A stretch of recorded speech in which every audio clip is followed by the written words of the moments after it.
Santificação, que vem de duas palavras do hebraico.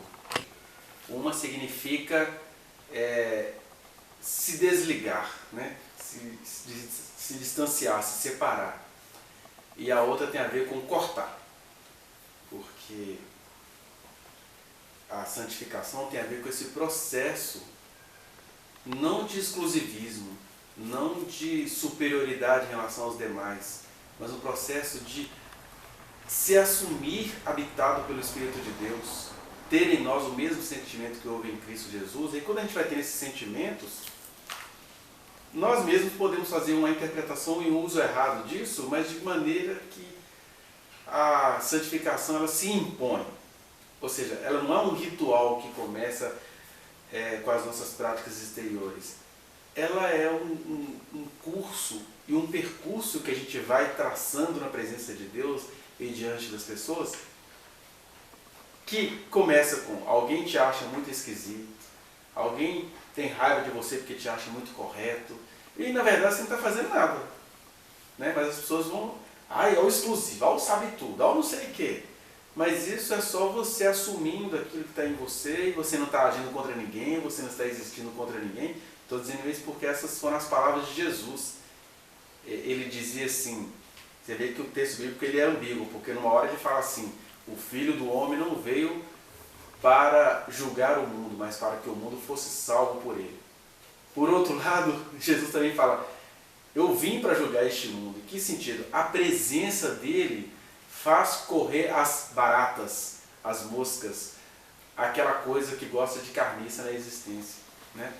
Então, quando ele fala assim, estabeleceria a minha igreja, o meu povo, aqueles que se reúnem, e as portas do inferno não prevalecerão contra essas pessoas, ele está dizendo isso, a presença de quem leva Deus a sério acaba gerando conflito. Seja um estranhamento, que as pessoas de bom coração acabam entendendo que era só um estranhamento, né? Seja um ódio dos correligionários. Quem matou Jesus no sentido histórico e existencial do termo foram seus correligionários, os judeus, praticantes do judaísmo, que seguiam a lei de Moisés e acharam aquele homem muito esquisito e muito santo para o gosto dele. Santo nesse sentido, de separado e cortado. São dois processos dolorosos que a gente faz a vida inteira, desde que o Espírito Santo passa a nos habitar. A gente tem que passar por múltiplos processos de separação e múltiplos processos de corte. Corte naquele sentido radical que Jesus falou, olha, é melhor você entrar no céu, santificação, sem o seu braço direito, do que ir com os dois braços para o inferno. Isso é corte. E olha, é o que o Paulo está dizendo aqui. Em Cristo Jesus, nós nos tornamos, né, da parte de Deus, sabedoria e justiça e santificação e redenção, para que a gente saiba o seguinte, esse processo não é meu. Ou seja, eu tenho que me gloriar nele e não em mim. Não é um processo meu, não é uma novena, não é um ritual. Embora cada pessoa vai ter que descobrir aquilo que é disciplina como ser humano para determinadas coisas, porque nesse processo de santificação, é como se a santificação fosse o outro lado do perigo da blasfêmia contra o Espírito Santo. Porque nesse processo de santificação eu posso ir desenvolvendo raivas, eu posso ir desenvolvendo ódios, eu posso ir desenvolvendo ridicularizações, né? Eu não vou jejuar não, porque eu já passei muita fome na vida. Não é recomendável a pessoa pensar assim, que é muito semelhante a e esse polvio que eu já não suporto mais, de Israel no deserto, né? Eu vou ficar orando? Quem diz isso? Fica assistindo série a madrugada inteira.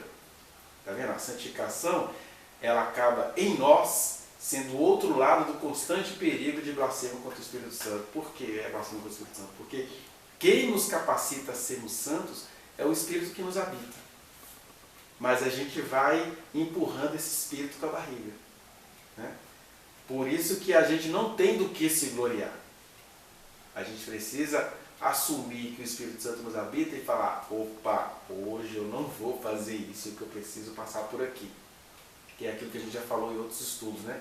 Às vezes parece um comportamentalismo, mas na verdade é a gente assumindo o Espírito que nos habita, que quer nos ensinar o dia inteiro, que comunga conosco, né?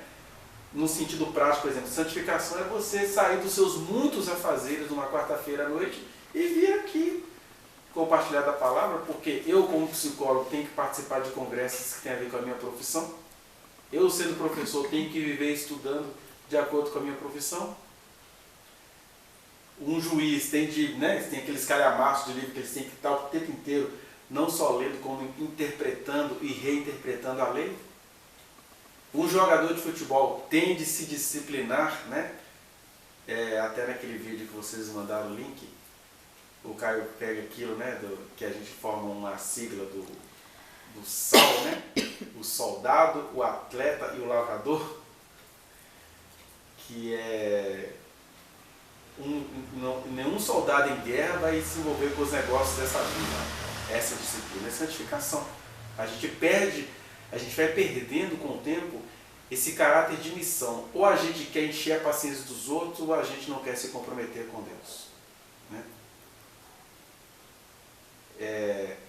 Um atleta também, ele precisa de concentração para cumprir aquilo que lhe é confiado. E um lavrador, ele tem o direito de se alimentar daquilo que ele cultiva, né, vai dizer o apóstolo Paulo. Então, reconhecer esses processos é reconhecer a santificação que Deus nos deu, e santificação passa por essa consciência da disciplina, né, que são chamadas disciplinas espirituais, que o melhor livro que eu conheço sobre isso são as disciplinas espirituais do Richard J. Foster. Que é para a gente, quando eu li aquele livro, eu passei a me apropriar daquilo que já me habitava, e não no sentido assim, eu vou fazer assim para eu agradar a Deus. A gente corre sempre esse perigo, né? Ou de confundir santificação com comportamentalismo, ou de banalizar a santificação até você ir se tornando uma pessoa fria, seca, impiedosa, cheia de conceitos sobre a vida alheia, e a sua vida está toda perdida. Vá no link que está aqui na descrição e acesse a reflexão na íntegra.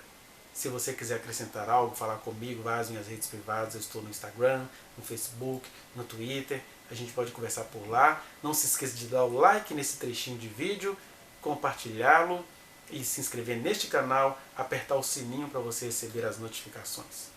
Muito obrigado.